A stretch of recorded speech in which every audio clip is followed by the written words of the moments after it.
Yo, Steel Mills, what's the deal, man? I'm heading to motherfucking Fall City, man. After the day, I'm heading back out to the West, man. I'll be back in LA. It's been about 3 years. I'm overjoyed.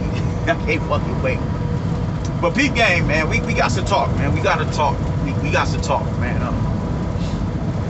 It's gonna sound like I'm crying or whatever because the road, you dig? So my boy's gonna nah, I ain't crying, I ain't no little bitch.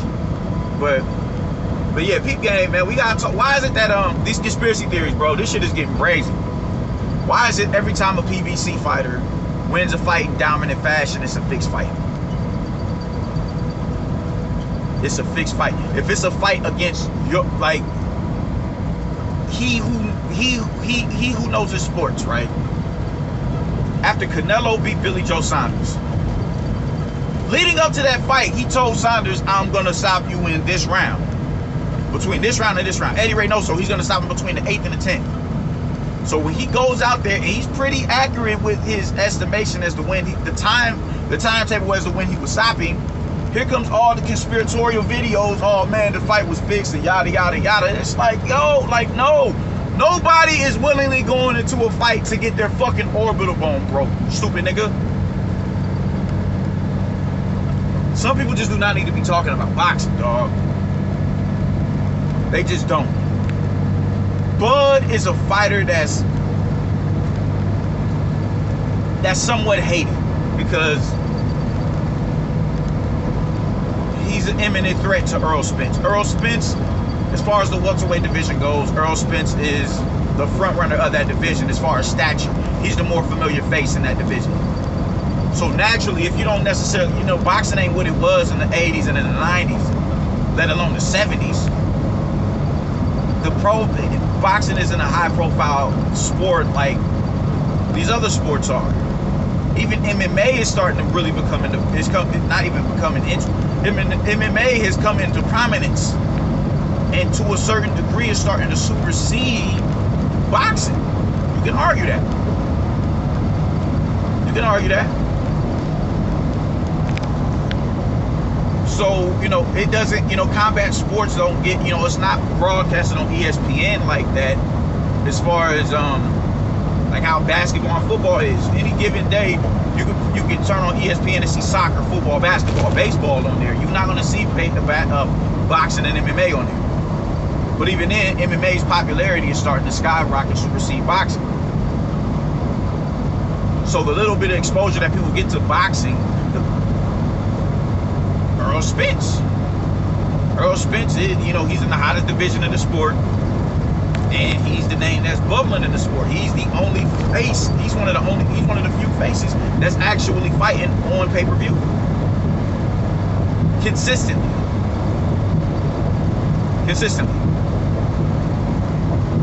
So it's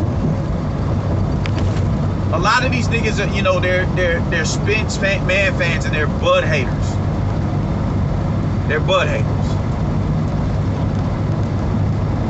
And now the fight was fixed because Kenny Porter prematurely threw in the towel. Kenny Porter is a lot of things. He's narcissistic, fucking drill sergeant, an overbearing father who don't know how to step back and stay in his own fucking lane and let his son be his own man. He's all of that. He's all of that. He is all of that. Imposing his fatherhood on God. You my son. You do what the fuck I tell you to do. He's that. Is he a dirtbag ass nigga that would cash out his own son so he can get a bigger bag on the back end? No. I don't believe that at all.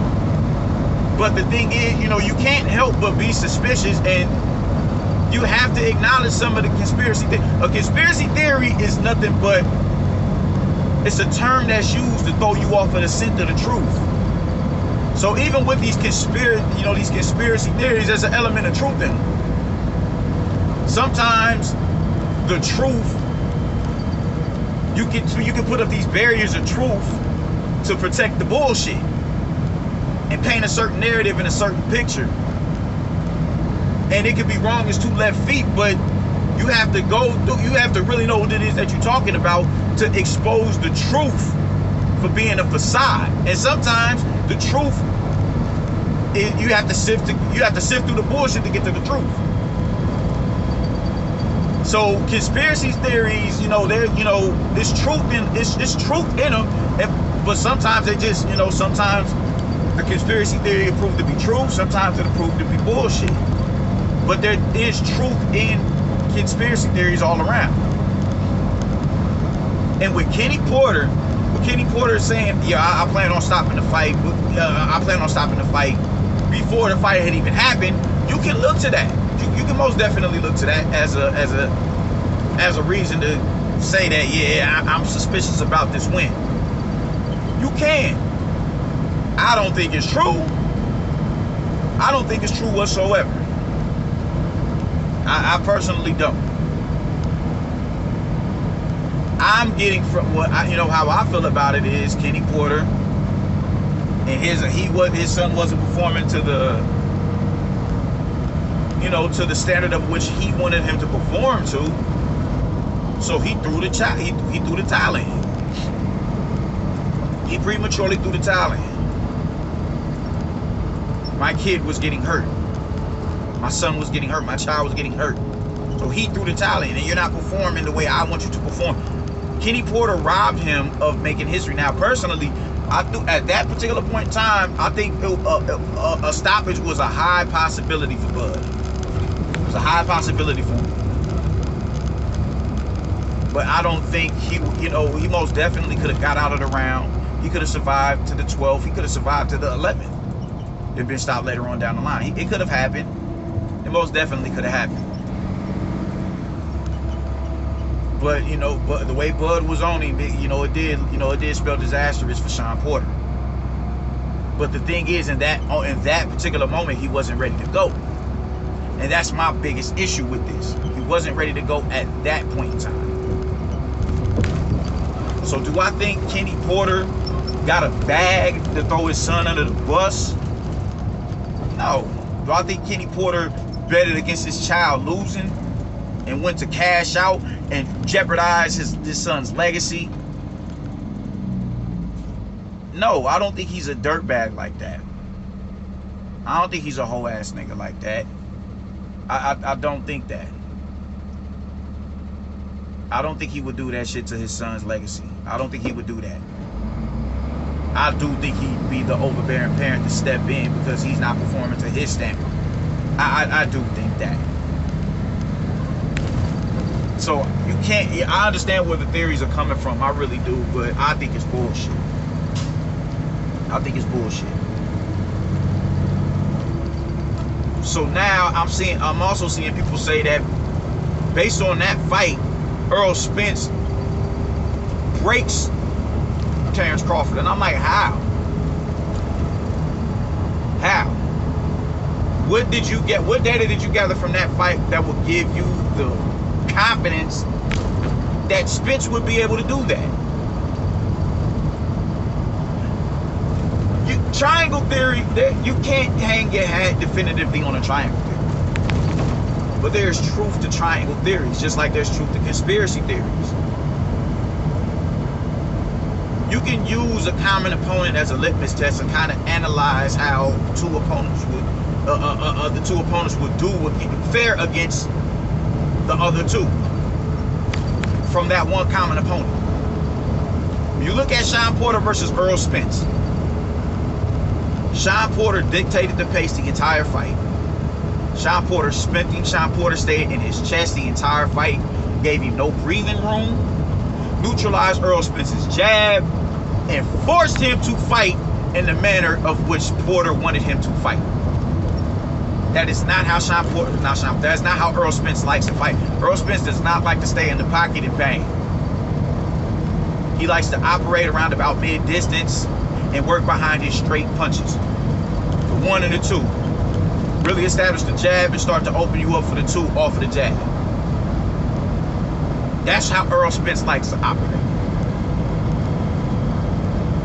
He did not want to fight in the clinch. Why? Because he doesn't have the foot speed to do that. He doesn't have the foot speed to sit in there and spin you. Like ain't nobody. If you're in the clinch, you're willingly going into the clinch to bang and take punishment.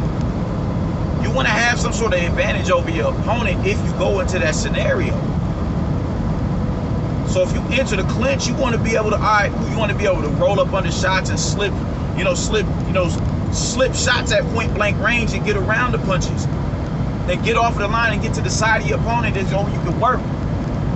Earl Spence that's not how he operates. When he fought Danny Garcia, he didn't fight Danny Garcia in the clinch. And he has better feet than Danny Garcia. He picked Danny Garcia apart from a distance. He didn't fight Danny Garcia in the pocket. He fought Sean Porter in the pocket. Why? Because he didn't have a choice. He did not have a choice but to fight Sean Porter in that manner, because Sean Porter was not wavering. He was in that man's chest the entire fight. You gonna fight me? If you gonna be, I'm already the underdog going into this fight. I ain't got nothing to lose. Fuck it. I'm gonna bring this fight to you. I'm still conflicted as to, you know, who won the fight. It was a damn good fight. And how dare y'all sit here and say Bud's fight against Sean Porter was fixed, but not Earl Spence? You can argue that Earl Spence's team bought one of the judges. That was a split decision win. And look at the punch that, like, this is why I do not go by CompuBox. I don't even go by CompuBox in the Porter and Bud fight. I use my own eyes. I'm educated enough on the sport to know what it is that I'm looking at. So if I do use the CompuBox numbers, I'll use it as, you know, is to a point where it's as meaningless as it can possibly be. So when you look at the Spence and Porter fight, they was giving Spence points on low blows. They was getting they was counting punches for Spence that was landing on the arm. Like, as soon as they would land, they was punching them numbers in. As soon as they was landing, they punch them in. Porter would land multiple shots on the inside, and it would take them 10 and 15 seconds to tally that shot. It was bullshit. You can argue that. You can argue that. That Spence had more. You can argue that the Spence fight was fixed more so than the Porter fight with Bud. Like, y'all niggas just say anything, man. And back to the triangle theory, Bud was able to beat Porter in the fashion in which no other opponent was able to do it. How? He stopped him. And in the midst of, en route to stopping him, he was winning on the scorecards. Or he was already pulling away. He was already pulling away by the 8th round, like I figured he would. Spence wasn't able to generate any sort of the proper leverage to get the shots that he wanted off. It paid dividends in the long run. Spence is bigger than Porter. It paid dividends. He dropped them. You know, so credit to him for that. But he got right back up and went in the kitchen and cooked. Bud dropped Porter twice because he was able to create that distance. When Sean Porter would get in close, he was able to pivot and shift, get his back off the rope and get back to mid-ring. I dare say Bud is stronger than Spence, because when he would wrap up, he was pushing Sean back. He would wrap him up and push him to the rope. Like Debo him. He was Deboing that nigga. Bud has more educated feet than Spence. The footwork battle between Bud and Porter on Saturday was immaculate, dog. Like those two, their footwork was really on display. It was a high level display of footwork. Porter was trying to close distance. Bud was trying to create space. And even when Porter did close distance, he was able to pivot and spin out and get back to the middle of the ring in spots. Spence was never able to do that. Bud has the more educated feet than Spence. What the fuck are you niggas talking about? And that was the key ingredient as to why he got the stoppage. His feet, his graceful feet, put him in position to where he was setting traps for Porter to end from like the 8th round on. He started timing Porter coming in, lunging in, landing in combination, coming in. Take that step back, whack, whack, hold that. Porter got so frustrated that he squared up when he was lunging in and got dropped. He was squared on that first knockdown. Don't talk to me about Bud he's going to get broken by Spence. That Bud that beat Sean Porter is going to be broken by Spence when that Sean Porter had the most success against Bud than any other opponent. And Bud, even with him having his success, Bud was still able to control him. Bud was able to create that distance, that space. Spence was never able to do that at any point in the fucking fight, my nigga. What are y'all talking about? But people hate Bud so much because he's a Spence, he's an imminent threat to Spence, that they'll just formulate any fucking scenario in their head where Spence comes out victorious. Instead of saying, man, I don't know, this is a head scratcher right here. Me personally, like I said before, Spence, after that fight with Sean Porter, Danny Garcia jumped in the ring and said, I need that work. Thurman had Spence knocking Porter out going into that fight. Immediately after that fight, Thurman was pretty much like, nigga, this is what I've been running from. This is what I've been apprehensive to get in the ring with. This right here. That's when you started to see him aggressively pursue Earl Spence. That's when you saw that. Now you want to come out the woodwork with the fight me or get out of the division shit. That's when you want to come with the, well, shut me up shit. Well, he's salty. Yes, he is salty. And I don't blame Spence for being that way towards Keith Thurman. I honestly don't.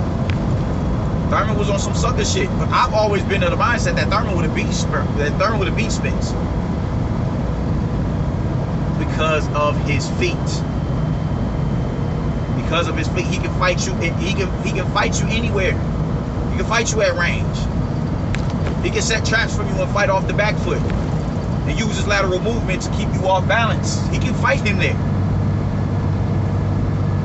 He can fight you in the pocket. I wouldn't suggest Thurman fight Spence in the clinch, not the clinch, but at mid distance. I wouldn't suggest that because Spence has an incredible jab. I wouldn't suggest that with Bud. I would be more comfortable with Bud fighting Spence at mid distance because of his reach. He can find him at mid distance easier than Thurman because he has the reach, his reach. But I'd still want Bud to force Spence to come and fight him. Keep him off balance and take that deep step in and go to work and get right back out. Frustrating. That eventually will wear on him and get him a possible stoppage. Or just a brutal beating. I've always been in the mindset that Bud and Thurman would beat Spence. I've always been in that mindset. And it resonated more with me after the Porter fight. So this isn't me just saying Bud would beat Spence predicated on what I saw with Sean Porter. No, I've always thought that it would be Bud would win. The difference is I thought it was a 50-50 fight, but I was still going with Bud and going with Thurman. I thought it was a 50-50 fight, and until I saw that fight with Porter. After I saw the fight with Porter, I was like, no, that ain't no 50-50 fight. That's not a 50-50 fight. It's not. Sorry, but it's not. So you niggas need to get out of here, like y'all. Oh my God. Operate within the realm of truth. I'm a proud native Omaha, Nebraska. Me and Bud is from the same side of town. I did not think he was going to go in there and stop Sean Porter. And even with him stopping Sean Porter, I still think it was a premature stoppage. I had him winning the fight, but I do think it was a premature stoppage.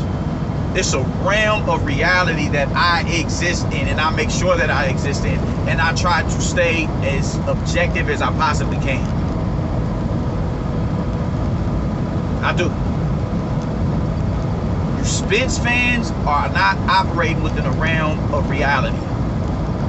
Just last year, after the fucking Danny Garcia fight and Canelo's pay-per-view numbers with Callum, I think when Callum Smith was released, or Avni Yildirim was released, y'all were in this mindset that Spence had superseded him and replaced him as a pay-per-view king.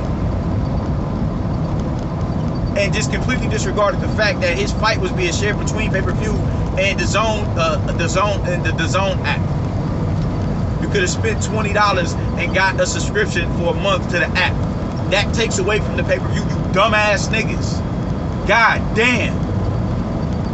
Fuck. This is what I'm talking about with you dumbass niggas, you dumbass Spence niggas. Y'all don't operate within the realm of reality. And now you're telling yourself, because you see the imminent threat that Bud is to Spence, you are going to create this alternate existence and this alternate university of where Sean Porter exposed Bud, and based off of that fight, Spence would beat him because Sean Porter was able to hit him more. Sean Porter was able to hit him more because of how fleet-footed he is and fast on his feet and able to close distance. Spence doesn't have that at his disposal. If Crawford fights Spence at mid-distance, that's the only way Spence is going to be able to land on Bud. That just is what it is. That just is what it is. You can be a Spence fan but still operate within a realm of reality. And with you niggas, when it comes to these PBC fighters, these PBC fighters can do the least, and y'all expect them to get the most. Y'all are some goofballs, dog, like straight up and down. Y'all are some goofies. Stop that fucking bullshit, bro. Stop. Stop. If you want to use the triangle theory, don't talk to me about, you know, how irreliable a triangle theory is. Y'all are sitting here talking about, predicated on that fight, Spence would beat Bud. No. You niggas are some losers, man. Y'all some fucking weirdos. And I ain't here for the bullshit, man. You niggas are some dumb ass niggas. And I can't wait till Bud crashes this nigga. So tell Spence to stop running so he can prove y'all wrong.